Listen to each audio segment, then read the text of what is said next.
Hello students, welcome to acumen. So આજે આપણે લઈને આવેલા છે GCERTનું સ્ટાન્ડર્ડ 6નું જેટલા પણ ઇતિહાસના ક્વેશ્ચન છે મેં ટ્રાય કર્યા છે. 65 સ્લાઇડ્સ છે. અહીંયા આપણે 65 સ્લાઇડ્સ કવર કરવાનો ટ્રાય કરવાનો છે વિધિન 45 to 50 મિનિટ્સમાં. ઓકે, તો એક સ્લાઇડ પર 1 મિનિટથી વધારે ટાઈમ નહીં આપવામાં આવે. ઓકે, 10 સેકન્ડ રહેશે તમારી પાસે. બધા જ ક્વેશ્ચન્સ જે છે એ એક્ઝામમાં પૂછાયેલા છે. GCERT કેમ ઇમ્પોર્ટન્ટ છે કહું તમને રીઝન. દિનેશ દાસા સાહેબ હતા, આના પહેલાંના જીપીએસસીના ચેરમેન હતા. એમનો એક ઇન્ટરવ્યૂ મેં જોયો હતો. એમના ઇન્ટરવ્યૂમાં એમણે કીધું છે કે 60% ક્વેશ્ચન જીપીએસસીમાં જે પૂછાય છે એ ધોરણ 6 થી લઈને ધોરણ 12ની ચોપડીમાંથી પૂછાય છે. ઓકે, તો કેમ નહીં આપણે, અને જો 60% માર્ક્સ જો તમે જીપીએસસીમાં તમારા 100 માર્ક્સનું પેપર હોય છે સિવિલમાં કે કોઈ પણ એક્ઝામમાં 100 માર્ક્સનું પેપર હોય ને તો 60% જો તમે માર્ક્સ લઈ આવો ને તો તમે ડેફિનેટલી પાસ થઈ ગયા, સમજો. ઓકે, તો આજે આપણે ફોકસ કરીશું. હવેથી આપણી જે સિરીઝ રહેશે, આપણી 50 MCQ વાળી સિરીઝ તો ચાલુ રહેશે જ રહેશે, પણ સાથે સાથે આપણે GCERTની ધોરણ 6 થી લઈને ધોરણ 12 સુધીની બધા જ વિષયો જેટલા પણ કવર થઈ શકે આપણે કરવાના છે. ઓકે, તો ટાઈમ વેસ્ટ ના કરતા આજનો વિડીયો શરૂ કરીએ છીએ. Standard 6 GCERT. ક્વેશ્ચન નંબર 1, પ્રાચીન સમયમાં માનવી શેના ઉપર લખાણ કરતો હતો? આન્સર તમારે તમારી નોટબુકમાં OMR શીટમાં માર્ક કરવાનો છે. 10 સેકન્ડ દરેક ક્વેશ્ચન માટે હું તમને આપીશ. પ્રાચીન સમયમાં માનવી શેના ઉપર લખાણ કરતો હતો? કાપડ, કાગળ, બુર્જ વૃક્ષની આંતરછાલ કે ચામડું? પ્રાચીન સમયમાં માનવી શેના ઉપર લખાણ કરતો હતો? તો પ્રાચીન સમયમાં માનવી શેના ઉપર લખાણ કરતો હતો? બુર્જ વૃક્ષની આંતરછાલ.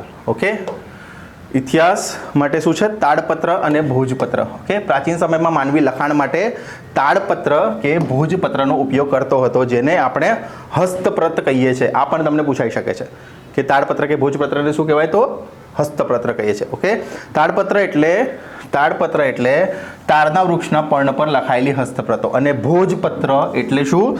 એટલે હિમાલયમાં થતા બુર્જ નામના વૃક્ષની પાતળી આંતરછાલ ઉપર લખાયેલા હસ્તપ્રતો. ઓકે, અને તારના પર્ણ પર બુર્જ જેવા વૃક્ષની છાલ પર તેઓ હસ્તપ્રત લખતા હતા. તેમાંથી આપણને તેને ભાષા અને જીવન જીવવાની પદ્ધતિની જાણકારી મળે છે. આવી અનેક હસ્તપ્રતો મળી આવેલી છે. તાડ અને ભોજપત્રમાં લખેલી હસ્તપ્રતમાંથી ભારતના પ્રાચીન યુગના માનવી વિશેની આપણે માહિતી મળે છે. ઓકે, તો ઇતિહાસ જાણવાના ઘણા બધા સોર્સિસ મળેલા છે. એમાં એક સોર્સિસ છે જે તાડપત્ર અને ભોજપત્ર છે. આમાં ઇમ્પોર્ટન્ટ શું છે? ઇમ્પોર્ટન્ટ છે હિમાલયમાં જે બુર્જ નામનું વૃક્ષની પાતળી આંતરછાલ આવે છે એના પર હસ્તપ્રત લખવામાં આવતી હતી. ઓકે, ક્વેશ્ચન નંબર 2 પર જે છે, નીચેના પૈકી કયો પ્રાચીન ઇતિહાસ જાણવા માટેના સ્ત્રોત નથી કીધું છે? ઓકે, નથી કીધું છે. 10 સેકન્ડ છે તમારી પાસે. અભિલેખો, તામ્રપત્રો, ભોજપત્રો કે વાહનો? ભોજપત્રો તો આપણે હમણાં જ જોયું એટલે એ તો આવશે જ આવશે. નીચેના પૈકી કયો પ્રાચીન ઇતિહાસ જાણવા માટેનો સ્ત્રોત નથી છે? ઓકે, GCERT બહુ ઇમ્પોર્ટન્ટ છે. GCERT માંથી તમારું પેપર હોય છે, જોઈ લેજો. આજે આપણે જેટલા પણ ક્વેશ્ચન્સ કરવાના છે કે જે પણ સ્લાઇડમાંથી આપણે ભણીશું, કોઈક ને કોઈક એક્ઝામમાં તમારું પૂછાયેલું જ હશે એમાંથી. તો પ્રાચીન ઇતિહાસ જાણવા માટે કયું સ્ત્રોત નથી? તો એ વાહનો નથી, કેમ કે પહેલા વાહનો હતા જ નહીં. રાઈટ, તો ક્યાંથી ઇતિહાસ ખબર પડતો હતો? તો અભિલેખો, તામ્રપત્રો અને ભોજપત્રો પરથી આપણને ઇતિહાસ જાણવા મળતો હતો. ઓકે, અભિલેખો. જો અભિલેખો શામાંથી બનતા હતા? એક તો ધાતુમાંથી પણ બનતા હતા અને પથ્થર પરથી પણ બનતા હતા, અને તેના પર કોતરાયેલા કે લખાયેલા લેખ અભિલેખ કહેવામાં આવે. તો અભિલેખ કોને કહેવામાં આવે? તો ધાતુ અને પથ્થરો પર કોતરાયેલા લેખ. ઓકે, આપણે અભિલેખમાંથી આપણે ઇતિહાસ જાણીએ છીએ. રાજા પોતાના આદેશો શિલાઓ પર કોતરીને પ્રજા સાથે સંવાદ કરતા હતા. પ્રાચીન ભારતના અનેક રાજાઓએ તેમના વિજય, ધર્મ અને સંસ્કૃતિની માહિતી આપવા માટે અભિલેખો પર અંકિત કરાવેલી હતી. ઓકે, આવા શિલાલેખો અને અભિલેખો પર લખાયેલા લખાણો ખૂબ જ લાંબા સમય સુધી ટકી રહ્યા છે. તો સૌથી લાંબા સમય સુધી શાના પર ટકી રહેતા હતા? તો અભિલેખો પર. જે અભિલેખો શાના પર લખાતા હતા? ધાતુ અને પથ્થરો પર. ઓકે, અશોકના શિલાલેખો ખૂબ જ જાણીતા છે. તો તમે જુનાગઢ પાસે જોયો હશે, જુનાગઢ પાસે અશોકનો શિલાલેખ આવેલો છે. બરાબર છે. નેક્સ્ટ સ્લાઇડ પર તામ્રપત્રો. તામ્રપત્રો એટલે શું છે? તાંબાના પતરા ઉપર કોતરીને લખવામાં આવતું લખાણ એટલે તામ્રપત્ર. અનેક રાજાઓએ પોતાના વહીવટીતંત્ર અને દાનની માહિતી તામ્રપત્ર ઉપરથી કોતરવી છે. ઓકે, તો શું કહેતા હતા? વહીવટીતંત્ર અને દાનની માહિતી, દાન જે આપતા હતા તે પણ તામ્રપત્રો પર લખતા હતા. ગુજરાતમાં આવા તામ્રપત્રો મોટી સંખ્યામાં મળી આવ્યા છે, જેમાંથી રાજાના નામ, ધર્મ, વહીવટ અને દાન ધર્મની વિગતો મળે છે. શું? વહીવટીતંત્ર, દાન ધર્મ, તેનો ધર્મ અને રાજાના નામ. ઓકે, એક પૂછાય છે હેમચંદ્રાચાર્ય જૈન જ્ઞાન મંદિર ક્યાં આવેલું છે? એવું પૂછાય છે. તો એ ક્યાં આવેલું છે? પાટણમાં. ઓકે, તો ત્યાં પણ તામ્રપત્રો સાચવવામાં આવ્યા છે. બીજું શું છે? LD ઇન્સ્ટિટ્યૂટ ઓફ ઇન્ડોલોજી, જે ક્યાં આવેલું છે? અમદાવાદ નવરંગપુરામાં આવેલું છે. અને ભોજે અધ્યયન અને સંશોધન વિદ્યાન એ પણ ક્યાં આવેલું છે? અમદાવાદ. ભોગીલાલ જયસંગ અધ્યયન અને સંશોધન વિદ્યાન આવું પૂછાય છે. અને શ્રી મહાવીર જૈન આરાધના કેન્દ્ર ક્યાં આવેલું છે? કોબા. જે કોબા ક્યાં આવેલું છે? ગાંધીનગર ખાતે. તો આ મેં જે તમને લાઈન કરાવી છે આ એક્ઝામમાં જોડકા જોડોમાં અથવા તો એમસીક્યુ સ્વરૂપમાં પૂછે છે. શું પૂછે છે? હેમચંદ્રાચાર્ય જૈન ગ્રંથ મંદિર ક્યાં આવેલું છે? તો પાટણમાં આવેલું છે. એલડી ઇન્સ્ટિટ્યૂટ ઓફ ઇન્ડોલોજી ક્યાં આવેલી છે? તો અમદાવાદમાં આવેલી છે. શ્રી મહાવીર જૈન આરાધના કેન્દ્ર કોબા ક્યાં આવેલું છે? તો ગાંધીનગરમાં આવેલું છે. અને ભોજે અધ્યયન અને સંશોધન વિદ્યાન ભવન ક્યાં આવેલું છે? તો અમદાવાદમાં આવેલું છે. તો આવા ક્વેશ્ચન્સ તમને એક્ઝામ્સમાં પૂછાય છે. ઓકે, નેક્સ્ટ સ્લાઇડ પર જઈએ. સિક્કા. સિક્કા પણ ઇતિહાસ જાણવાનું અગત્યનું સાધન છે. સિક્કાઓ જે છે ઇતિહાસ જાણવાનું અગત્યનું સાધન છે. સિક્કા પર રાજાનું નામ, ધર્મ, સંસ્કૃતિ તથા તેના સમયના વગેરે માહિતી મળે છે. ભારતમાં ઈસવીસન પૂર્વે 5મી સદીમાં પંચકર્મના સિક્કા મળી આવ્યા જે સૌથી જૂના સિક્કા છે.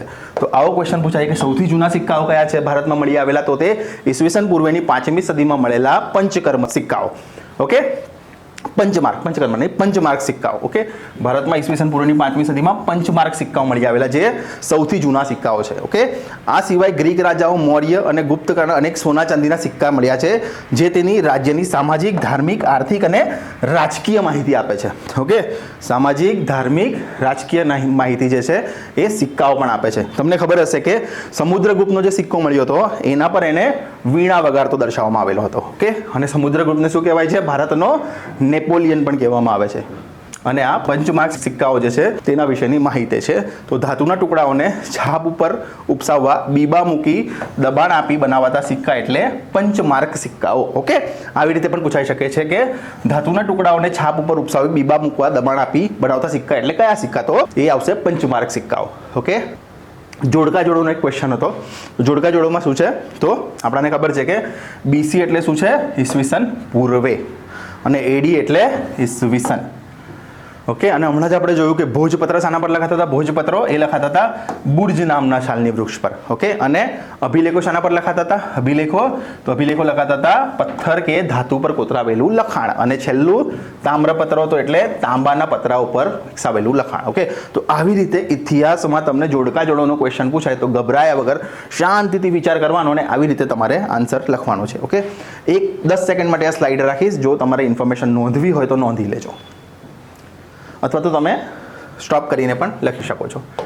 નેક્સ્ટ, બીસી એટલે બિફોર ક્રાઇસ્ટ એટલે ઈસુ ખ્રિસ્તના જન્મ પહેલાંનું. ઓકે, એડી એટલે એનો ડોમિનિયન એટલે એનો અર્થ થાય છે ડોમિની એવી શબ્દમૂળ ગ્રીક શબ્દનો છે જેનો અર્થ છે in year of God. Okay, એટલે અને બીજું શિલાલેખ એટલે પથ્થર ઉપર કોતરીને લખાયેલા લેખ એટલે શિલાલેખ. અને ભોજપત્ર હમણાં જ આપણે જોયું બુર્જ નામના વૃક્ષની પાતળી આંતરછાલ જેના પર પ્રાચીન સમયમાં ગ્રંથો લખાતા હતા. આ બુર્જ નામની છાલ ક્યાં મળતી હતી? હિમાલયમાં. ક્યાં?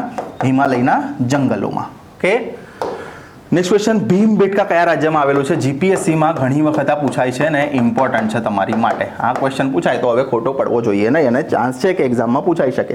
કોઈ પણ એક્ઝામ, જીપીએસસી ક્લાસ 1-2 હોય, ડીવાયએસ હોય, એસટીઆઈ હોય, સિવિલ હોય, મિકેનિકલ હોય, ઇલેક્ટ્રિકલ હોય, કોઈ પણ એક્ઝામમાં આ ક્વેશ્ચન તમને જોવા મળશે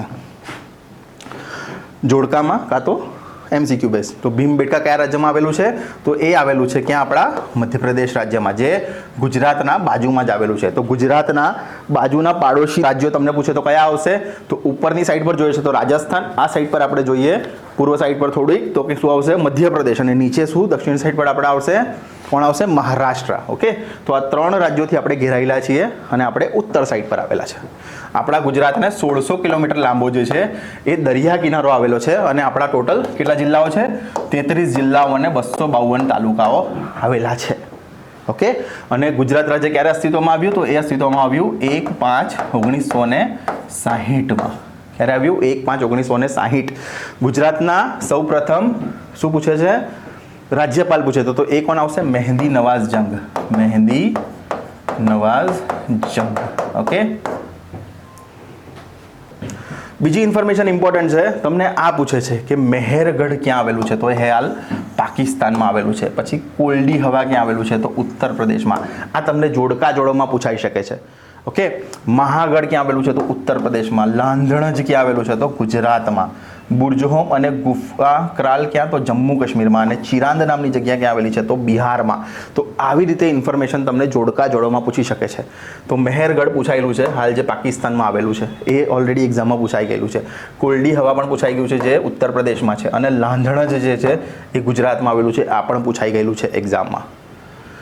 નેક્સ્ટ ક્વેશ્ચન પર જે છે, સિંધુ ખીણ સભ્યતાના અવશેષો સૌપ્રથમ કયા સ્થળેથી મળી આવ્યા હતા? સિંધુ ખીણ સભ્યતાના અવશેષો સૌપ્રથમ કયા સ્થળેથી મળી આવતા હતા? અને એટલે જ તેને સિંધુ ખીણ સભ્યતા ઓળખવામાં આવી હતી. તો ક્યાંથી મળી આવેલા હતા એવું પૂછેલું છે. હડપ્પા, લોથલ, મોહેંજો-દડો અને કાલીબંગન. અને સાથે સાથે મને કહેજો કે આ ક્યાં આવેલું છે. પણ હડપ્પા ક્યાં આવ્યું છે, લોથલ ક્યાં આવ્યું છે, મોહેંજો-દડો ક્યાં આવેલો છે અને કાલીબંગન ક્યાં આવેલું છે, એ પણ કહેજો કયા રાજ્યમાં આવેલું છે. ઓકે, આ ઇમ્પોર્ટન્ટ ક્વેશ્ચન છે. આ જીપીએસસીનો ક્વેશ્ચન છે, પૂછાયેલો, તમારી માટે ઇમ્પોર્ટન્ટ છે. ઓકે, જીપીએસસીની સિવિલ કે મિકેનિકલની જે પેપર હોય ને એમાં તમે 50 માર્ક્સ લઈ આવો ને, 50 આઉટ ઓફ 100, 100માંથી 50 પર લઈ આવશે ને તો પણ તમારી માટે ઇનફ છે. તો ફોકસ કરીને ભણો. ઇતિહાસ, બંધારણ, સાંસ્કૃતિક વારસો, ભૂગોળ, આ 4 સબ્જેક્ટ્સ તો બહુ ઇમ્પોર્ટન્ટ છે અને તમારું જનરલ એપ્ટિટ્યૂડ જે તમારી સ્ટ્રેન્થ છે. તો સિંધુ ખીણ સભ્યતાના અવશેષો સૌપ્રથમ ક્યાંથી મળી આવેલા હતા? એ મળી આવ્યા હતા હડપ્પા, જે હાલ ક્યાં આવેલું છે? પાકિસ્તાનમાં આવેલું છે. આ મોહેંજો-દડો પણ હાલ પાકિસ્તાનમાં આવેલું છે. અને લોથલ ક્યાં છે? તો લોથલ ગુજરાતમાં આવેલું છે. અને કાલીબંગન ક્યાં છે? તો કાલીબંગન છે હમણાં રાજસ્થાનમાં. ઓકે, લોથલમાંથી શું મળી આવેલું છે? તો લોથલમાંથી ડોકયાર્ડ મળી આવેલું છે. ડોકયાર્ડ કાં તો ધક્કો એ પણ કહેવાય છે. ઓકે, તો લોથલ ભોગાવ નદીના કિનારે આવેલું હતું. ઓકે, અને અમદાવાદ જિલ્લામાં. ઓકે, થોડું હડપ્પીય સભ્યતા વિશે જાણી લઈએ. હડપ્પીય સભ્યતા આપણે સિંધુ ખીણ સભ્યતા તરીકે ઓળખીએ છીએ. એટલે સિંધુ ખીણ અને હડપ્પા એ એક જ છે. ઓકે, ઈસવીસનને 1921માં હડપ્પામાંથી આ સભ્યતાના સૌપ્રથમ અવશેષો મળી આવ્યા હતા. હડપ્પામાંથી ક્યારે મળ્યા હતા? 1921માં. ભારતના ઉત્તર પશ્ચિમ ભાગમાં ફેલાયેલી સભ્યતા. અનેક સ્થળોએ હડપ્પા, મોહેંજો-દડો, લોથલ, ધોળાવીરા, કાલીબંગન, રાખીગઢી વગેરેનો સમાવેશ થાય છે. ઓકે, નકશામાં હડપ્પીય સભ્યતાના સ્થળો દર્શાવ્યા છે, એટલે નકશો તમને પછી બતાવીશું. પણ હડપ્પા ક્યાં આવેલું છે? તો પાકિસ્તાન. મોહેંજો-દડો ક્યાં આવેલું છે? પાકિસ્તાન. લોથલ ગુજરાત, ધોળાવીરા ગુજરાતના કચ્છમાં, કાલીબંગન રાજસ્થાનમાં, રાખીગઢી ક્યાં આવેલું છે? તો હરિયાણામાં. આ ઇમ્પોર્ટન્ટ છે, જે તમારા એક્ઝામમાં પૂછાયું છે. નેક્સ્ટ સ્લાઇડ પર જઈએ. હડપ્પીય સભ્યતાનું કૃષિ ક્રાંતિનું મથક કયું? ઇમ્પોર્ટન્ટ. ઓકે, જીપીએસસીમાં પૂછાયેલો અગેન. હડપ્પીય સભ્યતાનું કૃષિ ક્રાંતિનું મથક નગર કયું હતું? લોથલ, મોહેંજો-દડો, કાલીબંગન કે ધોળાવીરા? લોથલ આપણે હમણાં જોયું કે ગુજરાતમાં છે, મોહેંજો-દડો પાકિસ્તાનમાં છે, કાલીબંગન રાજસ્થાનમાં છે અને ધોળાવીરા ગુજરાતના કચ્છમાં છે. જે કે 40 નંબરની સાઇડ કઈ આપણે યુનેસ્કો વર્લ્ડ હેરિટેજ સાઇટમાં 44મા નંબરની સાઇડ ધોળાવીરા હતી. ઓકે, તો હડપ્પીય સભ્યતાનું કૃષિ ક્રાંતિ કે જ્યાંથી અનાજ ખેડવાના ખેતરના અવશેષો મળી આવેલા હતા, એ ક્યાં આવેલું છે? તો એ આવેલું હતું રાજસ્થાનમાં, જે આવેલું છે કાલીબંગન રાજસ્થાન. ઓકે, અહીંયાથી કાલીબંગનમાંથી અગ્નિવેદીઓ પણ મળી આવેલી હતી. શું મળી આવેલી હતી? અગ્નિવેદીઓ. ઓકે, એટલા માટે એને કાલીબંગન એટલે કાળી બંગડીઓ પણ મળી આવેલી હતી, એટલે એને કાલીબંગન કહેવાય છે, જે રાજસ્થાનના ધગધર નદીના કિનારે, કઈ ધગધર નદીના કિનારે આવેલું છે કાલીબંગન. આવું પણ પૂછાઈ શકે છે. ઓકે, રાજસ્થાનનું કાલીબંગન નગર હડપ્પીય સભ્યતાની કૃષિ ક્રાંતિનું મુખ્ય મથક હતું. અહીં ખેડેલા, આવું પણ પૂછે છે કે ખેડેલા ખેતરના અવશેષો ક્યાંથી મળી આવેલા હતા? તો એ મળી આવેલા હતા રાજસ્થાનના કાલીબંગન ખાતેથી. ઓકે, અને અહીં મળી આવેલા તાંબાના અવશેષો એ પુરાવો કરે છે કે અહીં તાંબાના અવજારોનું નિર્માણ થતું હશે. એટલે તાંબાના અવશેષો પણ ક્યાં મળી આવેલા? એ પણ કાલીબંગન રાજસ્થાનમાં મળી આવેલા હતા. અને આ અવજારો કૃષિ ક્ષેત્રે ઉપયોગ કરવામાં આવતો. એટલે આવું પણ પૂછે કે કૃષિ ક્ષેત્રે કાલીબંગનમાં કયા અવજારોનો ઉપયોગ થતો? તો એ તાંબાના અવજારોનો ઉપયોગ થતો હતો. આમ સિંધુ ખીણ સભ્યતાનું નગર આયોજિત, સુવ્યવસ્થિત, સુંદર, ઇજનેરી કળા ધરાવતું, આયોજનબંધ અને કૌશલ્યયુક્ત હતું. ઓકે, નેક્સ્ટ સ્લાઇડ પર જઈએ છે. ઋગ્વેદમાં કેટલા મંડળો છે?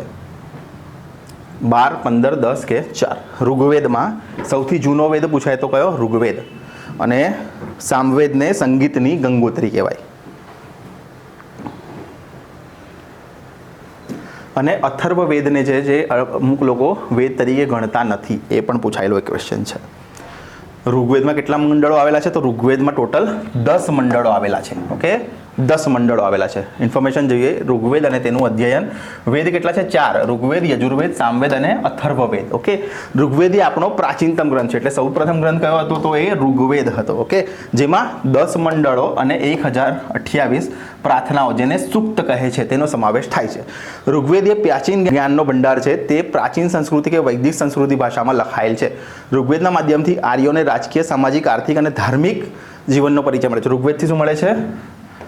આર્યોના સામાજિક, રાજકીય, આર્થિક અને ધાર્મિક જીવનનો પરિચય મળે છે. ઇતિહાસકારો, પુરાતત્વીઓ ઇતિહાસ જાણવા માટે પ્રાચીન અવશેષો સાથે ઋગ્વેદનો અભ્યાસ પણ કરે છે. ઋગ્વેદમાં કેટલાક સૂક્તો સંવાદ સ્વરૂપે છે. આવું પણ પૂછે કે કયા વેદમાં સૂક્તો જે છે એ સંવાદ સ્વરૂપે છે? તો શું આવે? ઋગ્વેદ. પૂછાય છે આવા ક્વેશ્ચન. આ ક્વેશ્ચન પૂછાય છે એટલા માટે તમને ભણાવી રહ્યો છું હું. ઓકે, નેક્સ્ટ ઇન્ફોર્મેશન શું છે? ઋગ્વેદમાં આર્યો સામાજિક જીવન વિશે માહિતી મળે છે. આર્યોના સામાજિક જીવન વિશેની માહિતી ક્યાં મળે છે? તો ઋગ્વેદમાંથી મળે છે. સમાજનું એકમ કુટુંબ હતું અને તે કયું હતું? પિતૃપ્રધાન. ઋગ્વેદમાં પિતૃપ્રધાન અને સંયુક્ત કુટુંબ વ્યવસ્થા હતી. સમાજમાં વર્ણ, જ્ઞાતિ વહેંચાયેલા ન હતો, એટલે સમાજમાં સૌ સમાન હતા અને કોઈ ઉચ્ચ નીચ ભેદભાવ ન હતા. સ્ત્રીઓનું સમાજમાં ઊંચું સ્થાન તથા સ્વાતંત્ર્ય હતું અને સ્ત્રીઓ સહધર્મચારીણી ગણવામાં આવતી હતી. તે યજ્ઞમાં પણ હાજરી આપી શકતી હતી. તે પણ અભ્યાસ કરી શકતી હતી. તેમાં આપાલા, લોપામુદ્રા, ઘોષા જેવી વિદુષી સ્ત્રીઓ તો ઋગ્વેદની ઋચાઓમાં પણ કરી છે અને કન્યા પુખ્તવયની ઉંમર થાય ત્યારે જ લગ્ન થતા હતા. ઓકે, તો ઋગ્વેદની કેટલી ઇન્ફોર્મેશન છે? ઋગ્વેદમાં ઇન્દ્ર, વરુણ, અગ્નિ, સૂર્ય વગેરેનો ઉલ્લેખ જોવા મળે છે. સવારની દેવી, આવું પૂછે. સવારની દેવી એટલે ઉષા અને સાંજની દેવી એટલે અદિતિ. ઓકે, આવું પણ પૂછી શકે છે. સવારની દેવી અને સાંજની દેવીને નીચે તમને MCQ સ્વરૂપે પૂછી શકે છે. તો સવારની દેવી ઉષા અને સાંજની દેવી અદિતિ. ઋગ્વેદમાં ગાયની, ઘોડાની અને બળદની ચર્ચા ઘણી જગ્યાએ થઈ શકે છે. તો આવું પૂછે કે ઋગ્વેદમાં નીચેનામાંથી કયા પ્રાણીની જગ્યા જોવા મળતી નથી? અને આવું આપે ગાય, ઘોડો, બળદ અને બીજું કંઈ વાઘ, એવું કશું આપે તો વાઘને કેન્સલ કરવામાં આવશે. બરાબર છે? તો ઋગ્વેદમાં ગાય, ઘોડા અને બળદની ચર્ચા ઘણી જગ્યાએ થઈ શકે છે. ઋગ્વેદ અન્ય પશુઓનું સરખામણીએ ઘોડાનો સૌથી વધુ ઉલ્લેખ આવે છે. આવું પણ પૂછે કે ઋગ્વેદમાં સૌથી વધુ કયા પ્રાણીનો ઉલ્લેખ છે? તો એ ઘોડાનો ઉલ્લેખ છે, જે તેમના જીવનમાં પશુપાલન મહત્વપૂર્ણ સૂચવે છે. પશુઓ માટે યુદ્ધ કરવું એ કબીલાઈ જીવન જીવતા લોકો માટે સામાન્ય હતું. સંપત્તિ મુખ્યત્વે પશુઓની સંખ્યા પર આધાર રાખતી હતી. ઓકે, અને પશુપાલન જે છે એમનો શું હતો? વ્યવસાય હતો. ઓકે, કાલીબંગન હાલ કયા રાજ્યમાં આવેલું છે? હમણાં જ મેં તમને ભણાવ્યું છે. હમણાં જ હડપ્પીય સભ્યતામાં મળી આવેલા સ્નાનાગૃહ નગરમાં આવેલા છે. ધોળાવીરા જિલ્લામાં મળી આવેલું પુરાતત્વીય સ્થળ છે. એટલે કાલીબંગન કયું છે? કાલીબંગન ક્યાં હતું? તો કાલીબંગન હતું ક્યાં? રાજસ્થાનમાં. ખાલી જગ્યા તરીકે પૂછેલા ક્વેશ્ચન છે. GCRTના જ ક્વેશ્ચન છે. આને જ તમને MCQ બનાવીને પૂછી શકે છે, એટલા માટે મેં અહીંયા રાખેલું છે. તો કાલીબંગન ક્યાં છે? રાજસ્થાન. જ્યાંથી શું મળી આવેલા હતા? ખેડેલા ખેતરના અવશેષો મળી આવેલા હતા. હડપ્પીય સભ્યતામાં મળી આવેલા સ્નાનાગૃહ ખાલી જગ્યા નગરમાં જોવા મળે છે. ઓકે, તો GCRTની સ્ટાન્ડર્ડ 6ની બુક ખોલો અને આ પોઈન્ટ તમારે વાંચવાનો. કેમ કે ઇમ્પોર્ટન્ટ છે અને પૂછાયેલો છે. સ્નાનાગૃહ ખાલી જગ્યા નગરમાં જોવા મળે છે. અને ધોળાવીરા ખાલી જગ્યા જિલ્લામાંથી મળી આવેલું પુરાતત્વીય સ્થળ છે. તો ધોળાવીરા ક્યાં મળી આવેલું છે? જે ગુજરાતના ક્યાંથી મળી આવેલું છે? કચ્છમાંથી મળી આવેલું છે. એ કયો બેટ હતો? ત્યાંથી મળી આવેલું એ ખદીર બેટ હતો. કયો બેટ? ખદીર બેટ. અને અહીંયા શું મળી આવેલું હતું? તો અહીંયા સ્ટેડિયમ મળી આવેલું છે. શું આવેલું છે? સ્ટેડિયમ. પછી રેન વોટર હાર્વેસ્ટિંગ પણ અહીંયા જ મળી આવેલું છે. રેન વોટર હાર્વેસ્ટિંગ એ પણ ક્યાં? ધોળાવીરાના કચ્છમાં જ મળી આવેલું છે. બીજું શું મળી આવેલું છે? તો અહીંયા એક સાઇન બોર્ડ મળી આવેલું છે. સાઇન બોર્ડ, જેના પર કેટલા અક્ષરો હતા? તો એ લગભગ 10 અક્ષરોનું એ સાઇન બોર્ડ મળી આવેલું હતું. તો આવું પણ પૂછાય છે. રાજસ્થાનનું કાલીબંગન નગર હાર ક્યાં છે? મુખ્ય મથક શું હતું? કૃષિનું. ઓકે, એટલે ક્યાં આવેલું છે? રાજસ્થાનમાં કાલીબંગન. ઓકે, અહીં ખેડેલા ખેતરના અવશેષો મળી આવેલા છે. હમણાં જ મેં તમને પૂછ્યું હતું જેનો આન્સર હું તમને કહી દઉં છું કે શું છે? મોહેન્જો-દડોમાંથી શું મળી આવેલું હતું? સ્નાનકુંડમાં ઉતરવા માટે બે બાજુએ પગથિયા હતા, એટલે સ્નાનકુંડ. સ્નાનાગાર ક્યાં હતું? તો મોહેન્જો-દડોમાં. ઓકે, ધોળાવીરા ક્યાં આવેલું છે? ધોળાવીરા કચ્છ જિલ્લાના ભચાઉ તાલુકાના ખદીરબેટ વિસ્તારમાં આવેલું પુરાતત્વીય સ્થળ છે. સામાન્ય રીતે નગરને કેટલા ભાગમાં? 2 ભાગમાં દ્વિસ્તરીય વહેંચવામાં આવેલું છે. હડપ્પા દ્વિસ્તરનું હતું, જ્યારે ધોળાવીરા જે છે કેવું હતું? તો 3 ભાગમાં ત્રિસ્તરીય. ઓકે, હડપ્પીય દ્વિસ્તરીય અને ધોળાવીરા જે હતું આપણું ગુજરાતના કચ્છમાં એ ત્રિસ્તરીય હતું. ઓકે, એમાં કિલ્લો, સિટાડેલ, ઉપલું નગર અને નીચલું નગર. ધોળાવીરાની નગરની જે હમણાં જ મેં તમને કીધું રેઇન વોટર હાર્વેસ્ટિંગ એટલે વરસાદના પાણીના સંગ્રહની વ્યવસ્થા અને સ્ટેડિયમ મળી આવેલું. ક્યાંથી? ધોળાવીરા નગરની મુખ્ય વિશેષતાઓ. ઓકે, રાજસ્થાનનું કાલીબંગન જે છે નગર એ હડપ્પીય સભ્યતાની કૃષિ કેન્દ્રનું મુખ્ય મથક હતું, જે આપણે હમણાં જ જોયું છે. Okay, next question. મહાજનપદ કેટલા હતા? ઇમ્પોર્ટન્ટ, આ પૂછાય છે ઘણી બધી એક્ઝામમાં. મહાજનપદ કેટલા હતા? 17, 18, 16 કે 19? મહાજનપદ કેટલા હતા? કે થોડું ફાસ્ટ જઈશું આપણે, કેમ કે મેક્સિમમ સિલેબસ આપણે કવર કરવાનો છે. ઓકે, ત્યારે જ કવર થઈ શકશે બધો સિલેબસ, જ્યારે આપણે થોડી સ્પીડ જાળવી રાખીશું. તો મહાજનપદો કેટલા હતા? તો ટોટલ 16 મહાજનપદો આવેલા હતા. જોઈએ, મહાજનપદ ઈસવીસન પૂર્વેની 6ઠી સદી, ક્યારે? ઈસવીસન પૂર્વેની 6ઠી સદીની આસપાસ ભારતમાં 16 જેટલા મહાજનપદો મળે છે. આ મહાજનપદો કેટલાક ગણરાજ્યો હતા? ઓકે, તો ક્યારે? ઈસવીસન પૂર્વેની 6ઠી સદી. આ પણ પૂછે છે કે મહાજનપદનો સમયગાળ જણાવો. ઈસવીસન પૂર્વેની 4થી 5મી 6ઠી કે 7મી આવું પૂછે તો ઈસવીસન પૂર્વેની 6ઠી સદી એટલે કઈ? મહાજનપદ. ઓકે, અને કેટલા હતા? 16. મહાજનપદો કયા કાળના હતા? આધુનિક, વૈદિક, અનુવૈદિક કે મધ્યકાલીન? તો મહાજનપદો કયા કાળના હતા? તો એ મહાજનપદો વૈદિક કાળના હતા. ઓકે, નીચેના રાજ્યોમાંથી કયું રાજ્ય ગણરાજ્ય કહેવાતું હતું? મગધ, કૌશલ, વત્સ કે વૈશાલી? નીચેનામાંથી કયું રાજ્ય ગણરાજ્ય કહેવાતું હતું? વૈદિક યુગ તમારા સિલેબસમાં છે એટલે પૂછાવાની શક્યતા ખરી. તો કયું રાજ્ય? મગધ જે છે એને આપણે ગણરાજ્ય કહેવામાં આવતા હતા. મગધ. ઓકે, રાજાશાહીમાં, રાજ્યતંત્રમાં બુદ્ધના સમયમાં મગધ રાજ્ય શક્તિશાળી મહાજનપદ બન્યું હતું. મગધમાં 3 મજબૂત વંશોએ શાસન કર્યું. કયો? હાર્યક વંશ. અહીંયા પૂછે છે તમને કે બિંબિસાર રાજા એ કયા વંશનો શાસક છે? આવું પૂછે છે. હાર્યક વંશનો રાજા હતો. કોણ હતો? બિંબિસાર. આવી આનું નામ આપેલું છે. એ આ વંશનો સ્થાપક જ હતો. એટલે જનરલી લોકો ક્યાં પ્રોબ્લેમમાં મુકાય છે? બિંબિસાર અને બિંદુસાર. આવું પૂછાય, બિંબિસાર અને બિંદુસાર. તો બિંદુસાર જે હતો એ મૌર્ય સામ્રાજ્યનો રાજા હતો. કોનો? મૌર્ય. જે કોના પિતા હતા? જે અશોકના પિતા હતા. કોના? અશોકના પિતા બિંદુસાર. અને બિંબિસાર જે છે એ હાર્યક વંશનો રાજા હતો. આ પણ પૂછાય છે. અને બિંબિસાર પછી કોણ? બિંબિસારનો પુત્ર એટલે અજાતશત્રુ. આ પણ પૂછાય છે. બિંબિસારનો પુત્ર એટલે અજાતશત્રુ. ઓકે, અને તેમની રાજધાની કઈ હતી? પાટલીપુત્ર, પતના રાજધાનીનું સ્થાન બનાવ્યું હતું. ઓકે, અને નાગ, શિશુનાગ. નાગ વંશમાં કોણ હતો? હાર્યક વંશમાં નાગ વંશની સત્તા પર આવ્યો શિશુનાગ. શિશુનાગ નામના બૌદ્ધ ધર્મ સાથે સંકળાયેલા રાજાનો સમાવેશ થાય છે. આવું પણ પૂછે છે કે શિશુનાગનો ધર્મ કયો હતો? તો એનો ધર્મ હતો બૌદ્ધ ધર્મ. આ પણ તમને યાદ રાખવાનું છે. અને બીજું કયું હતું? છેલ્લું જે છે નંદવંશ. નંદવંશ પછી મૌર્ય વંશનો સમયગાળો શરૂ થયો હતો. કોનો? મૌર્ય. જો અહીંયા આપ્યો છે મહાપદ્માનંદ દ્વારા સ્થાપિત નંદવંશ. એટલે નંદવંશ કોને સ્થાપ્યું હતું? મહાપદ્માનંદે. ઓકે, સૌથી શક્તિશાળી વંશ હતો. મહાપદ્માનંદ ભારતનો સૌપ્રથમ સામ્રાજ્ય નિર્માતા ગણાય છે. આવું પણ પૂછાશે કે ભારતનો સૌપ્રથમ સામ્રાજ્ય નિર્માતા રાજા કોણ? તો એ આવશે મહાપદ્માનંદ. અને તેના સમયમાં મગધ ભારતનું સૌથી શક્તિશાળી રાજ્ય બની ચૂક્યું હતું. અને સિકંદર ભારતના આક્રમણ સમયે મગધ પર નંદવંશનો ધનાનંદ નામનો રાજા શાસક કરતો હતો. કોણ હતું? નંદવંશનો ધનાનંદ. આ પણ પૂછી શકે છે કે સિકંદર જે છે, સિકંદર એ ભારત પર આક્રમણ કર્યું ત્યારે ભારતમાં કયા રાજાનું શાસન ચાલતું હતું? તો કોનું ચાલતું હતું?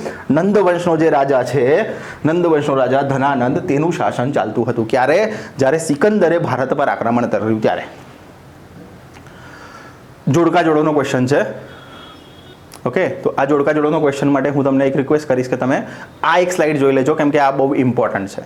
આ સ્લાઇડ જોઈને તમે જોડકા જોડી શકો છો. ઓકે, ઇઝીલી, કેમ કે આ સ્લાઇડ જીસીઆરટીની બુકમાં આપેલી છે. ઓકે, હું આ ભણાવતો નથી આને. આ જોડકા જોડોમાં તમને પૂછાઈ શકે છે, તો આને શ્યોર રીડ કરજો.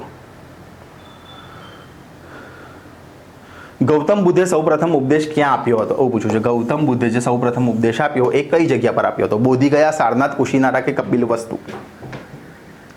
અને કેટલા લોકોને આપ્યો હતો એવું પણ કીધું. કેટલા લોકો હતા? આવું પણ પૂછાઈ શકે. કેટલા લોકોને સૌપ્રથમ ઉપદેશ આપ્યો હતો? તો ગૌતમ બુદ્ધે સૌપ્રથમ ઉપદેશ આપ્યો હતો તો કઈ જગ્યા પર આપ્યો હતો? એમણે સારનાથમાં સૌપ્રથમ ઉપદેશ આપ્યો હતો અને 5 સાધુઓને ઉપદેશ આપ્યો હતો. સૌપ્રથમ 5 સાધુઓને તેમણે ઉપદેશ આપ્યો હતો. અહીંયા આપશે જો ઉપદેશ. ઓકે, જ્ઞાન પ્રાપ્તિ બાદ બુદ્ધ સારનાથ ગયા, જ્યાં તેમને પોતાના જૂના બ્રાહ્મણ મિત્રો મળ્યા. સૌપ્રથમ વખત તેમણે આ 5 બ્રાહ્મણ મિત્રોને, કેટલા હતા? 5 બ્રાહ્મણ મિત્રોને સારનાથ ખાતે ઉપદેશ આપ્યો. બુદ્ધના આ પ્રથમ ઉપદેશને શું કહેવાય છે? તો ધર્મચક્ર પ્રવર્તન તરીકે ઓળખવામાં આવે છે. આ પૂછાય છે. બુદ્ધના આ પ્રથમ ઉપદેશને શું કહેવાય છે? ધર્મચક્ર પ્રવર્તન તરીકે ઓળખવામાં આવે છે. બુદ્ધે સંસારના દુઃખોમાંથી મુક્તિ મેળવવામાં બહુ જ સરળ અને સાદો ઉપદેશ આપ્યો. તેમના મતે 4 આર્ય સત્ય છે. કેટલા આર્ય સત્ય છે? 4. સંસાર દુઃખમય છે, દુઃખનું કારણ તૃષ્ણા છે, દુઃખનો નાશ તૃષ્ણાનો ત્યાગ છે, અને અષ્ટાંગિક માર્ગ અપનાવવાની તૃષ્ણાનો ત્યાગ થાય છે. ઓકે, સમ્યક જ્ઞાન, સમ્યક દર્શન અને સમ્યક ચારિત્ર એ પણ બૌદ્ધના જ હતા. ઓકે, તો આમાંથી શું ઇમ્પોર્ટન્ટ છે? બુદ્ધે ઉપદેશ ક્યાં આપ્યો હતો? સૌપ્રથમ સારનાથ. અને કેટલા લોકોને? બ્રાહ્મણ મિત્રોને. 5 બ્રાહ્મણ મિત્રોને. અને એ જે પ્રથમ ઉપદેશ આપ્યો એને શું કહેવાય? તો ધર્મચક્ર પરિવર્તન. અને તેમણે જ્યારે એમનું ઘર છોડેલું તેને મહાભિનિષ્ક્રમણ તરીકે ઓળખવામાં આવે છે. શું કહેવાય છે? મહાભિનિષ્ક્રમણ. ગૌતમ બુદ્ધ કઈ જગ્યાએ નિર્વાણ પામ્યા હતા? ગૌતમ બુદ્ધ કઈ જગ્યાએ નિર્વાણ પામ્યા હતા? ઇમ્પોર્ટન્ટ છે, જીપીએસસીમાં ઘણી વખત પૂછાય છે. જૈન ધર્મ અને બૌદ્ધ ધર્મમાંથી તમારા પેપરમાં 1-2 ક્વેશ્ચનો હશે ને હશે જ. તો જૈન ધર્મ અને બૌદ્ધ ધર્મ બહુ સારી રીતે ભણજો અને હું ભણાવીશ પણ તમને એ રીતે. તો ગૌતમ બુદ્ધ કઈ જગ્યાએ નિર્વાણ પામ્યા હતા? તો ગૌતમ બુદ્ધ જે છે કુશીનારા ખાતે નિર્વાણ પામ્યા હતા. હવે જોઈએ આગળ. ઓકે, નિર્વાણ ક્યાં પામ્યા હતા? બુદ્ધને વૈશાખી પૂર્ણિમાએ બોધ વૃક્ષની છાયામાં જ્ઞાન પ્રાપ્ત થયું. જ્ઞાન પ્રાપ્ત કરી બુદ્ધ ભારતમાં સમાજ અને ધર્મ સુધારા કરતા રહ્યા. અનેક લોકોએ તેમણે સાદગી માર્ગે વળ્યા, સત્ય અને અહિંસાનો ઉપદેશ આપી, માંસાહાર અને ઊંચ નીચના ભેદભાવનો વિરોધ કર્યો અને 80 વર્ષની વયે કુશીનારામાં તેમનું અવસાન થયું. ઓકે, તો ક્યારે કેટલા વર્ષે આ પણ પૂછે છે કે બુદ્ધનું અવસાન કેટલા વર્ષે થયું હતું? તો 80 વર્ષની વયે કુશીનારા ખાતે બુદ્ધનું અવસાન થયું હતું. મહાવીર સ્વામીના માતાનું નામ શું હતું? ત્રિશલા દેવી, માયાદેવી, યશોદા કે યશોધરા? ઓકે, મહાવીર સ્વામીના માતાનું નામ શું હતું?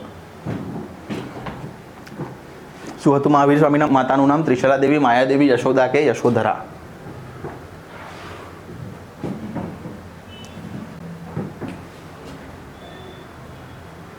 ઓકે, તો વજ્જી ગણરાજ્ય, સંદનાઈ ગણરાજ્ય, કુંડગ્રામના ક્ષત્રિય વંશમાં મહાવીર સ્વામીનો જન્મ થયો હતો. તેમનું બાળપણનું નામ શું હતું? વર્ધમાન હતું. તેમના પિતા સિદ્ધાર્થ ગણરાજ્યના રાજા હતા. મહાવીર સ્વામીના માતાનું નામ શું હતું? ત્રિશલા દેવી. ઓકે, તો અહીંયા છે ત્રિશલા દેવી જે છે કોનું નામ હતું? મહાવીર સ્વામીના માતાનું નામ છે. મહાવીર સ્વામી 24મા તીર્થંકર હતા જૈન ધર્મના. તેમના મોટા ભાઈનું નામ નંદીવર્ધન હતું અને વર્ધમાન પણ ગૌતમ બુદ્ધની જેમ રાજકુમાર હોવાથી તેમણે અનેક કલાનું જ્ઞાન મેળવ્યું હતું. તેમના લગ્ન કોની સાથે થયા હતા? યશોદા સાથે થયા હતા અને વર્ધમાનની પુત્રીનું નામ શું હતું? પ્રિયદર્શિની હતું. ઓકે, તો 30 વર્ષની વયે સત્ય અને જ્ઞાનની શોધમાં તેમણે ગૃહત્યાગ કર્યો, ભિક્ષુક જીવન ધારણ કરી, 12 વર્ષ સુધી કઠોર તપસ્યા કરી. ઋજુપાલિકા નદીના કિનારે તેમણે સર્વોચ્ચ જ્ઞાન એટલે કે કૈવલ્ય જ્ઞાન પ્રાપ્ત થયું. પોતાના મન અને ઇન્દ્રિયો પર વિજય પ્રાપ્ત કર્યો હોવાથી તેઓ જીન કહેવાયા. આવા મહાન પરાક્રમી વર્ધમાન એટલે મહાવીર તરીકે ઓળખવામાં આવ્યા. ઓકે, તો અહીંયાથી શું ઇમ્પોર્ટન્ટ છે? એમનો જન્મ ક્યાં થયો હતો? વૈશાલીના કુંડગ્રામ ખાતે. અને તેમનું બાળપણનું નામ શું હતું? તો વર્ધમાન નામ હતું. અને તેમના પિતા સિદ્ધાર્થ ગણરાજ્યના રાજા હતા. મહાવીર સ્વામીની માતાનું નામ ત્રિશલા દેવી, તેમના મોટા ભાઈનું નામ નંદીવર્ધન અને બીજું શું હતું? તેમની પત્ની યશોદા હતા અને વર્ધમાનની પુત્રીનું નામ શું હતું? તો પ્રિયદર્શિની હતું. મહાવીર સ્વામીનો જન્મ ક્યાં થયો હતો? હમણાં જ આપણે આ સ્લાઇડમાં જોયું. મહાવીર સ્વામીનો જન્મ ક્યાં થયો? કપિલવસ્તુ, કુંડગ્રામ, સારનાથ કે પાવાપુરી? સારનાથમાં તો ભગવાન બુદ્ધે એમનો પ્રથમ સંદેશ આપ્યો હતો, તેને ધર્મચક્ર પ્રવર્તન તરીકે ઓળખાય છે. અને એને ઘર છોડેલું તે વસ્તુને શું કહેવાય છે? તો મહાભિનિષ્ક્રમણ. અને અહીંયા શું પૂછ્યું છે? મહાવીર સ્વામીનો જન્મ ક્યાં થયો હતો? તો એ વૈશાલીના કુંડગ્રામ ખાતે મહાવીર સ્વામીનો જન્મ થયો હતો. ઓકે, વજ્જી સંદના ગણરાજ્ય કુંડગ્રામ ખાતે તેમનો જન્મ થયો હતો. મહાવીર સ્વામીએ લોકોને પોતાની ઉપદેશ કઈ ભાષામાં આપ્યો? મહાવીર સ્વામીએ પોતાનો ઉપદેશ છે કઈ ભાષામાં આપ્યો? પાલી, પ્રાકૃત અને અર્ધમાગધી, પ્રાકૃત અને પાલી કે પાલી અને અર્ધમાગધી? મહાવીર સ્વામી લોકોને કઈ ભાષામાં ઉપદેશ આપ્યો હતો? તો મહાવીર સ્વામીએ પ્રાકૃત અને અર્ધમાગધી ભાષામાં પોતાના ઉપદેશ આપ્યા હતા. મહાવીર સ્વામી એક મહાન સાધુ તરીકે મહાવીર સ્વામીએ કર્મકાંડ અને યજ્ઞોનો વિરોધ કર્યો હતો. એટલે મહાવીર સ્વામી કર્મકાંડ અને યજ્ઞોમાં માનતા ન હતા અને તેમણે શું કર્યું હતું? તેમણે ઈશ્વરનો ઇનકાર કર્યો હતો. યજ્ઞમાં થતી પંચોહિંસાની નિંદા કરી, સ્ત્રીઓને સમાન અધિકાર આપવાની વાત કરી. બુદ્ધ જેમાં તેમણે લોકોની ભાષા કઈ? લોકોની ભાષા પ્રાકૃત અને અર્ધમાગધી ભાષામાં ઉપદેશ આપ્યો હતો. ઓકે, અને તેમનું મૃત્યુ 72 વર્ષની વયે પાયાપુરીમાં થયું હતું. કેટલી? 72 વર્ષની વયે. અને ગૌતમ બુદ્ધનું મૃત્યુ 80 વર્ષની વયે થયું હતું. ઓકે, નેક્સ્ટ સ્લાઇડ પર જઈએ છીએ. ચંદ્રગુપ્તની તમામ સિદ્ધિઓમાં તેમને કયા ગુરુના માર્ગદર્શકને ઘણો મહત્વનો ભાગ ભજવ્યો હતો? કોનું? મૌર્ય વંશનો સ્થાપક હતો ચંદ્રગુપ્ત. તેના વિશે માહિતી પૂછે છે કે એમના ગુરુ કોણ હતા? દ્રોણ, સાંદીપની, ગુરુ ચાણક્ય કે ગુરુ વિશ્વામિત્ર? વેરી ઇઝી ક્વેશ્ચન અને જીપીએસસીની એક્ઝામમાં પૂછાયેલો. ઇમ્પોર્ટન્ટ. ચંદ્રગુપ્તની તમામ સિદ્ધિઓમાં તેમના કયા ગુરુ જે છે એ માર્ગદર્શનને ઘણો મહત્વનો ફાળો? તો આપણને ખબર છે કે ગુરુ ચાણક્ય. ઓકે, ચંદ્રગુપ્ત મૌર્ય ઈસવીસન પૂર્વે 321 ઈસવીસન પૂર્વે 297નો સમયગાળો. ચાણક્યનું બીજું નામ પણ પૂછે છે. શું હતું એમનું બીજું નામ? ચાણક્યનું બીજું નામ વિષ્ણુગુપ્ત. અને તેમણે તક્ષશિલામાં અભ્યાસ કર્યો હતો. અને અર્થશાસ્ત્ર જે છે ચાણક્ય દ્વારા લખવામાં આવેલું હતું. તેમાંથી શું મળતું હતું? તેમાંથી રાજકીય, આર્થિક અને સામાજિક જીવનની માહિતી મળે છે. ચંદ્રગુપ્તની તમામ સિદ્ધિઓમાં ચાણક્યના મુત્સદ્દગીરીવાળા માર્ગદર્શનને ઘણો મહત્વનો ભાગ ભજવ્યો હતો. ગ્રીક રાજા સેલ્યુકસ નિકેતર, આ હમણાં જ જીપીએસસીમાં પૂછાયો છે. ગ્રીક રાજા સેલ્યુકસ નિકેતરને હરાવીને કોણે હરાવ્યો હતો? ચંદ્રગુપ્ત મૌર્યએ ગ્રીકનો રાજા જે હતો સેલ્યુકસ નિકેતર એને હરાવ્યો હતો. ઓકે, અને ચંદ્રગુપ્તની બહાદુરી પ્રભાવિત થઈને સેલ્યુકસ નિકેતરે પોતાની પુત્રી હેલેનાના ચંદ્રગુપ્ત સાથે લગ્ન કરાવેલા હતા. અને પોતાનો રાજદૂત, એટલે કોનો રાજદૂત? તો સેલ્યુકસ નિકેતરનો રાજદૂત મેગેસ્થનીસ જે છે એ કોના? ચંદ્રગુપ્તના દરબારમાં મોકલ્યો હતો. અને ઇન્ડિકા નામની પુસ્તક કોણે લખ્યું હતું એવું પૂછે તો ઇન્ડિકા નામનું પુસ્તક કોને હતું? તો એ મેગેસ્થનીસે લખ્યું હતું, ઇન્ડિકા નામનું પુસ્તક. તો આ સ્લાઇડ તમારી માટે ઘણી ઇમ્પોર્ટન્ટ છે. આઈ વુડ રિક્વેસ્ટ એવરીવન કે આ સ્લાઇડને થોડી શાંતિથી વાંચો. ઈસવીસન પૂર્વે 321 થી ઈસવીસન પૂર્વે 297નો સમયગાળો એટલે ચંદ્રગુપ્ત મૌર્યનો, જેમાં વિષ્ણુગુપ્ત કે ચાણક્ય જે કહેવાય બંને એક જ છે, એ એમના ગુરુ હતા અને એમણે અર્થશાસ્ત્રનું પુસ્તક લખેલું હતું. ઓકે, અને ગ્રીક રાજા સેલ્યુકસ નિકેતરને ચંદ્રગુપ્ત મૌર્યએ હરાવેલો હતો અને ચંદ્રગુપ્ત મૌર્યનું લગ્ન કોની સાથે કર્યું હતું? સેલ્યુકસ નિકેતરની પુત્રી હેલિના સાથે. અને એનો જે રાજદૂત હતો કોનો? સેલ્યુકસ નિકેતરનો, જેનું નામ હતું મેગેસ્થનીસ, એને ઇન્ડિકા નામનો ગ્રંથ લખ્યો હતો. ઓકે, નેક્સ્ટ સ્લાઇડ પર જઈએ છે. ચાણક્ય દ્વારા લખાયેલા કયા ગ્રંથમાંથી તેના સમયની રાજકીય, સામાજિક અને આર્થિક વ્યવસ્થા અંગેની માહિતી મળે છે? ચાણક્ય દ્વારા લખાયેલા કયા ગ્રંથમાંથી રાજકીય, સામાજિક અને આર્થિક વ્યવસ્થા અંગેની માહિતી મળે છે? નીતિશાસ્ત્ર, સમાજશાસ્ત્ર, મુદ્રા રાક્ષસ કે અર્થશાસ્ત્ર? ચાણક્યએ કયું પુસ્તક લખ્યું હતું? હમણાં જ આપણે આગળની સ્લાઇડમાં લખ્યું કે અર્થશાસ્ત્ર જે છે એ ચાણક્યએ લખેલું હતું. ઓકે, ક્યાં છે? અર્થશાસ્ત્ર નામના ગ્રંથમાંથી તેના સમયની રાજકીય, આર્થિક અને સામાજિક જીવનની માહિતી મળે છે. નેક્સ્ટ સ્લાઇડ પર જઈએ છે. બિંદુસારે અશોકના કયા પ્રાંતના રાષ્ટ્રીય સુબા તરીકે નિમણૂક કરી હતી? બિંદુસાર એટલે કોણ? અશોકના પિતા એટલે કોણ? બિંદુસાર. બિંદુસારનું ઈસવીસન પૂર્વે 297 થી ઈસવીસન પૂર્વે 273. ચંદ્રગુપ્ત મૌર્યના અવસાન બાદ તેનો પુત્ર બિંદુસાર મગધની ગાદીએ આવ્યો. પિતા ચંદ્રગુપ્ત તરફથી વારસામાં મળેલા વિશાળ સામ્રાજ્યને યથાવત ટકાવી રાખવી પુત્રએ અશોકને આપી. એટલે અશોક કોના પુત્ર હતા? બિંદુસારના. ઓકે, બિંદુસારના શાસનમાં રાજકુમાર સુશીમની તક્ષશિલા અને રાજકુમાર અશોકની અવંતીના, એટલે શું આન્સર આવશે? અવંતી. કયા પ્રાંતના સુબા તરીકે? અવંતી. અને સુશીમને કયા? તો તક્ષશિલાના શું કર્યા હતા? રાજ્યપાલ તરીકે નિમણૂક થઈ હતી. સુશીમ ક્યાં હતા? તક્ષશિલામાં. અને અશોક ક્યાં હતા? તો અશોક હતા અવંતીના રાષ્ટ્રીય એટલે કે રાજ્યપાલ. બિંદુસારે કેટલા વર્ષ શાસન કર્યું એ પણ પૂછી શકે છે. બિંદુસારે તેના શાસનકાળમાં નવો કોઈ પ્રદેશ જીત્યો ન હતો, પરંતુ ગ્રીક રાજ્યો સાથેના મૈત્રીપૂર્ણ સંબંધો જાળવી રાખ્યા હતા. તેણે મગધની ગાદી પર લગભગ 25 વર્ષ સુધી શાસન કર્યું હતું. આ પણ પૂછાઈ શકે. બિંદુસારે મગધની રાજધાની પર કેટલા વર્ષ? તો 25 વર્ષ સુધી શાસન કર્યું હતું. અશોકે સંઘમિત્રા બુદ્ધના પ્રચાર માટે ક્યાં મોકલ્યા હતા? એની પુત્રી હતી સંઘમિત્રા, એને અશોકે બૌદ્ધ ધર્મના પ્રચાર માટે ક્યાં મોકલ્યા હતા? સિરિયા, સિલોન, મ્યાનમાર કે Egypt? Again this is very important. GPSC class 1-2 માં પૂછાયેલો ક્વેશ્ચન છે. અશોકે સંઘમિત્રાને બૌદ્ધ ધર્મના પ્રચાર માટે ક્યાં મોકલ્યા હતા? તો સિલોન, કે જે હાલ કયા નામથી ઓળખવામાં આવે છે? શ્રીલંકાના નામથી ઓળખવામાં આવે છે. અશોકે ઈસવીસન પૂર્વે 251માં પાટલીપુત્રમાં મોગલી પુત્ર તીત્સના અધ્યક્ષપદે અશોકે કઈ ત્રીજી બૌદ્ધ પરિષદ બોલાવી હતી? કઈ ત્રીજા નંબરની બૌદ્ધ પરિષદ અશોકે બોલાવી હતી? ઓકે, અને એમાં મતપતાંતરો જે હતા તે એકતા સ્થાપવામાં કર્યો હતો. અને અશોકે ભારતમાં કાશ્મીર, ગંધાર, ચોલ, પાંડ્ય, કેરળ રાજ્યમાં બૌદ્ધ ધર્મનો પ્રચાર કર્યો હતો. સમ્રાટ અશોકે બ્રહ્મદેશ એટલે કે મ્યાનમાર, બ્રહ્મદેશને હાલ કયા? પહેલા બ્રહ્મદેશ કહેવાતા હવે મ્યાનમાર કહેવાય છે. આપણો જે ક્વેશ્ચન છે એનો આન્સર સિલોન એટલે કે શ્રીલંકા, સિરિયા, ઇજિપ્ત, મેસોડોનિયા વગેરે પ્રચારક માટે મોકલ્યા હતા. અશોકનો પુત્ર કોણ હતો? તો મહેન્દ્ર, અને તેની પુત્રી સંઘમિત્રા. ઓકે, અશોકના પુત્રનું નામ શું હતું? તો મહેન્દ્ર, અને પુત્રી સંઘમિત્રા, કે જેને સિલોન, પુત્રીને ક્યાં મોકલી હતી? સિલોન એટલે કે શ્રીલંકા. અને બ્રહ્મદેશ જે છે પહેલા કહેવાતું હતું હાલ એ મ્યાનમાર છે. અશોકના મોટાભાગના અભિલેખોની ભાષા કઈ હતી? અશોકના અભિલેખોની ભાષા પૂછી છે.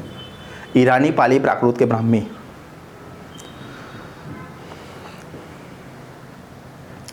અશોકના જૂનાગઢના ગિરનાર પર્વત તરફ દામોદર કુંડ તરફ જતા અશોકના શિલાલેખ મળી આવેલ છે જે પ્રાકૃત ભાષામાં લખાયેલ છે.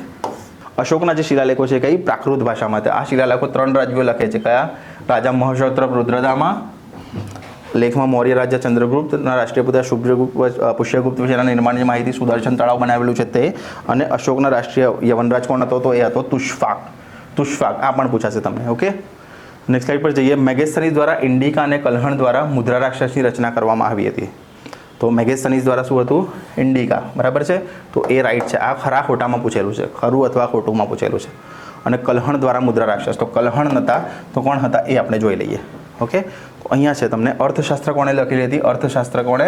આચાર્ય વિષ્ણુગુપ્ત એટલે કે ચાણક્ય અને કૌટિલ્ય. ઇન્ડિકા મેગેથનીસે લખી હતી. દીપવંશ અને મહાવંશ વિશે બૌદ્ધ ગ્રંથો છે જે સિલોન હતા. અને મુદ્રા રાક્ષસ જે આમાં છે એ નાટક હતું જે કોણે લખેલું હતું? વિશાખા દત્ત માટે. આ પણ તમારા જીપીએસસી માટે ઘણી બધી ઇમ્પોર્ટન્ટ વસ્તુ છે. ઓકે, મુદ્રા રાક્ષસ ઘણી બધી ઇમ્પોર્ટન્ટ વસ્તુ છે તમારે. મુદ્રા રાક્ષસ નામનું નાટક. Okay, next question. મુદ્રા રાક્ષસ નાટક વિશાખા દત્તે લખેલું હતું. ઓકે, યાદ રાખજો. મુદ્રા રાક્ષસ નાટક કોણે લખેલું હતું? વિશાખા દત્તે. અને ઇન્ડિકા જે છે મેગેથનીસ દ્વારા લખવામાં આવેલું હતું.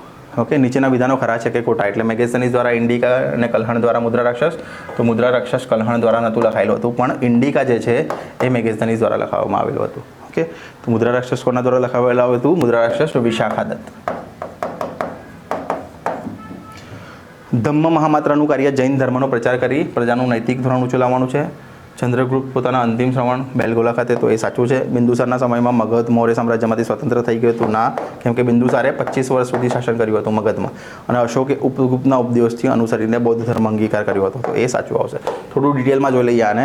ધર્મ મહામાત્રાનું કાર્ય જૈન ધર્મનો પ્રચાર કરી પ્રજાનું નૈતિક ધોરણ, તો એ ધમ્મ જે છે એ જે બૌદ્ધનું છે, ન કે જૈનનું. ઓકે, તો અહીંયા ઇન્ફોર્મેશન આપી હશે તમને. ધમ્મનો માર્ગ બતાવવા પોતાના સામ્રાજ્યમાં ઠેર ઠેર શિલાલેખો અને સ્તંભલેખો કોતરાવે. જે સમયની સમસ્યાનો ઉકેલ અશોક રાજાએ ધર્મ ખાતાની રચના કરી. આ ખાતાના ઉપરી તરીકે નિમેલા ધમ્મ મહામાત્ર નામના અધિકારીએ બૌદ્ધ ધર્મનો પ્રચાર કર્યો, ના કે જૈન ધર્મનો. ઓકે, તો અહીંયા જૈન ધર્મ નહીં આવે, પણ કયો આવશે? બૌદ્ધ ધર્મ.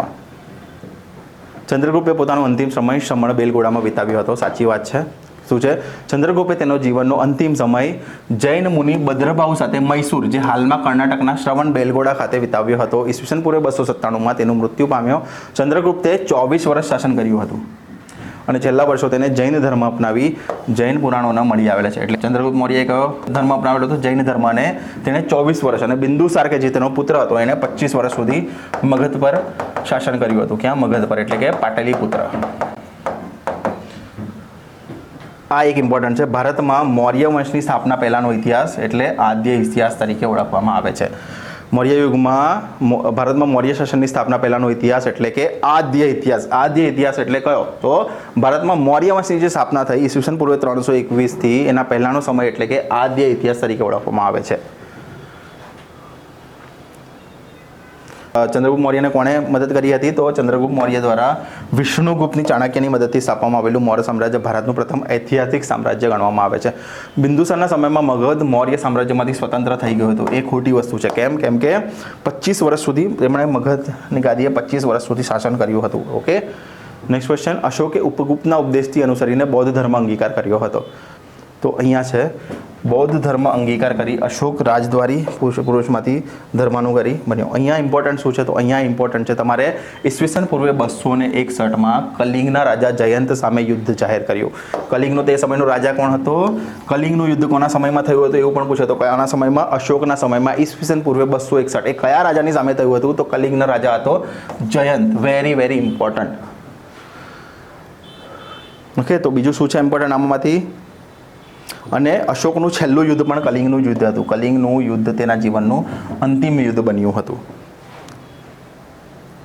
ઓકે, બીજું તો વધારે કંઈ ઇમ્પોર્ટન્ટ નથી આમાં. અને ઉપગુપ્તના કહેવાથી જ અશોકે બૌદ્ધ ધર્મનો અંગીકરણ કર્યો હતો. ઉપગુપ્ત, રાઈટ. ઉપગુપ્તના ઉપદેશથી તેણે શાસ્ત્રનો ત્યાગ કર્યો અને શાસ્ત્રોનું શરણ લીધું. એ કયો હતો? બૌદ્ધ સાધુ. એટલે અશોકે કયો ધર્મ અપનાવ્યો હતો? અશોકે બૌદ્ધ ધર્મ અપનાવ્યો હતો. આ સ્લાઇડમાંથી કેટલું ઇમ્પોર્ટન્ટ છે આપણાને? કલિંગ, જે હાલનું શું કહેવાય? તો કલિંગ એટલે હાલનો ઓડિશા. ઓકે, અને ઈસવીસન પૂર્વે 261નો સમયગાળો એટલે કે કલિંગનું યુદ્ધ. અને ત્યારે કયો રાજા હતો કલિંગમાં? તો જયંત નામનો રાજા હતો. આ યુદ્ધમાં અશોકનો વિજય થયો હતો. કલિંગનો ભલે પણ વિજય થયો હતો, પણ એટલી બધી ખુમારી જોઈ હતી કે તેણે એના પછી શસ્ત્રોનો ત્યાગ કરીને શાસ્ત્રોનો શરણ લીધું હતું અને બૌદ્ધ ધર્મ અંગીકાર કર્યો હતો. કોના કહેવાથી? તો ઉપગુપ્ત, જે બૌદ્ધ સાધુ હતા. એટલે કે અશોક બૌદ્ધ ધર્મ પાળતો હતો. આ એક વેરી વેરી ઇમ્પોર્ટન્ટ, હા, બહુ જ ઇમ્પોર્ટન્ટ. કેમ કે અહીંયાથી ક્વેશ્ચન પૂછાયેલો હતો. ખેતીના અધ્યક્ષને શું કહેવાય? ખેતી જે ખાતું હતું તેના ઉપરીના વડાને શું? તો ખેતી જે છે એ સીતા અધ્યક્ષ હતા. લશ્કર એટલે સેનાની. આ તો ઇઝી છે એટલે આ ખબર પડી જાય, પણ આ પૂછાયેલું છે એક્ઝામમાં. ખેતી વિભાગના વડાને શું કહેતા હતા? તો એને કહેતા હતા સીતા અધ્યક્ષ. ન્યાય ખાતું એટલે પ્રદેશથી મુખ્ય ન્યાયાધીશ. વ્યાપાર ખાતું પણાધ્યક્ષ, આ પણ પૂછાયું છે. વેપાર ખાતાના વડાને શું કહેવાતા હતા? તો પણાધ્યક્ષ કહેવામાં આવતા હતા. અને દફતર, આ પણ પૂછાયેલું છે, તેને અક્ષપટલ ખાતું એટલે મહાઅક્ષપટલ. અને મુદ્રા પાસપોર્ટ એટલે મુદ્રાધ્યક્ષ. ઓકે, તો 65 સ્લાઇડ છે ટોટલ. લગભગ 7 લેસન કે 7 લેસન લગભગ આપણે સ્ટાન્ડર્ડ 6ના કવર કરી દીધા છે. પાર્ટ 2 આવશે, જેમાં આપણે આગળના બીજા ઇતિહાસમાં ધોરણ 6 થી લઈને 12માં જેટલા પણ ઇતિહાસના ક્વેશ્ચન્સ છે બધા જ આપણે સોલ્વ કરીશું. બંધારણના છે, કલ્ચરના છે, ઇકોનોમિક્સના છે, જિયોગ્રાફીના છે, બધા જ લેસન્સ જે છે આપણે કવર અપ કરવાના છે. તો આટલું જ જો તમે ફોલો કરશો ને, આમાં આપણે શું ભણાવવાના છે? તો ઇતિહાસ, સાંસ્કૃતિક વારસો, બંધારણ, અર્થશાસ્ત્ર અને ભૂગોળ. આટલામાંથી જ તમને 100% ક્વેશ્ચન્સ, લગભગ 100માંથી હું કહું છું લગભગ 40 ક્વેશ્ચન તો તમને આવશે. અને 40 માર્ક્સ જો તમે લઈ આવો ને, તમારી જીપીએસસી સિવિલ હોય કે મિકેનિકલ હોય કે કોઈ પણ એક્ઝામ હોય, 40% માર્ક્સ જો તમે આટલા જ સિલેબસમાંથી લઈ આવો ને, તો બાકી કયું રહ્યું? તો તમારું હજુ પણ બાકી છે શું? Science and technology, current affairs અને મેથેમેટિક્સ અને રિઝનિંગ. આટલામાંથી તમે બીજા લગભગ 20 થી 30 માર્ક્સ લઈ આવો તો તમારો પાસ થવાનો માર્ક પ્રિલિમ જો તમારી ક્રેક થઈ જ જાય, પછી તમારો ઇન્ટરવ્યૂ પર બધો ખેલ છે. ઓકે, તો આજે આપણે સૌથી સારામાં સારું લેક્ચર લીધું છે કે જે કયું ધોરણ 6નું 1 થી લઈને 7 નંબરના પ્રકરણ છે એ આપણે કવર કર્યા છે. હવે 8 થી લઈને છેલ્લે સુધીના જે પ્રકરણ છે ધોરણ 6ની બુકમાં, એ આપણે નેક્સ્ટ સ્લાઇડમાં જોઈશું. આઈ હોપ કે તમને આ વિડીયો સારો લાગ્યો હશે. જો સારો લાગ્યો હોય તો આ વિડીયોને શેર કરો તમારા મિત્રો સાથે. અને તમને પણ હું રિક્વેસ્ટ કરું છું, જો તમને કશું પણ જોઈતું હોય હમણાં કન્ટેન્ટમાં, તો આ મારો નંબર છે, આ નંબર પર જઈને તમે વોટ્સઅપ, કોલ કે મેસેજ કરીને મને કહી શકો છો કે સર મને આ વસ્તુ ભણાવો, તો આપણે તમને ભણાવવા માટે રેડી છીએ. પણ ક્યારે? જ્યારે તમે આ નંબર પર તમને કહેશો કે મને આ ભણવું છે, ત્યારે મને ખબર પડશે. અધરવાઇઝ તો હું મારી રીતે ભણાવી રાખીશ. મને ખબર છે કે શું પૂછાય છે. ઓકે, તો આમાંથી શું છે? સમ્રાટ રાજા શાસન વ્યવસ્થાનો કેન્દ્રમાં હતો. તો સમ્રાટ જે છે, જે રાજા જે છે, એ શાસન વ્યવસ્થામાં કેન્દ્ર પર હતો. અને કેટલા ખાતાઓ દર્શાવ્યા હતા? આમાં કેટલા ખાતા હતા? તો ટોટલ ચાણક્ય એટલે કે કૌટિલ્યએ કુલ 18 ખાતાઓ દર્શાવ્યા હતા. 18 ખાતાઓ, જેમાં તો મુખ્ય ખાતાઓ નીચેના વડા આ પૂછાયેલું છે. ખેતીના વડાને સીતાધ્યક્ષ, વ્યાપાર ખાતાના અધ્યક્ષને પણાધ્યક્ષ તરીકે ઓળખવામાં આવતા, અને દફતર ભંડારને એને મહાઅક્ષપટલ તરીકે ઓળખવામાં આવતું. આ 3 તમારી માટે ઇમ્પોર્ટન્ટ છે, જે તમારા એક્ઝામમાં પૂછાઈ ગયેલા છે. ખેતી તો વેરી વેરી ઇમ્પોર્ટન્ટ, સીતાધ્યક્ષ તો ઘણી બધી એક્ઝામમાં પૂછાય. ઓકે, તો નેક્સ્ટ બીજું કશું રહેતું નથી આટલામાં ભણાવેલું. આઈ હોપ કે તમને આ વિડીયો સારો લાગ્યો હશે. Okay, thank you very much. Thanks.